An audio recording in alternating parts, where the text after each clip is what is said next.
Hey everyone, in this video, I'll walk you through how you can get Apple Intelligence on your Mac or fix it if it's not showing.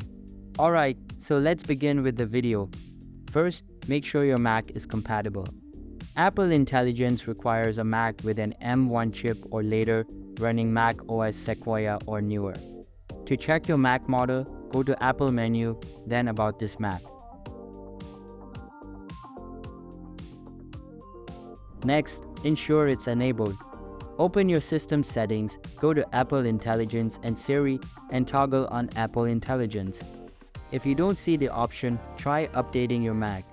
Go to General, then Software Update and install the latest version. If it's still not showing, restart your Mac and sign out and back into your Apple ID. Sometimes, a simple reboot fixes the issue. And that's it.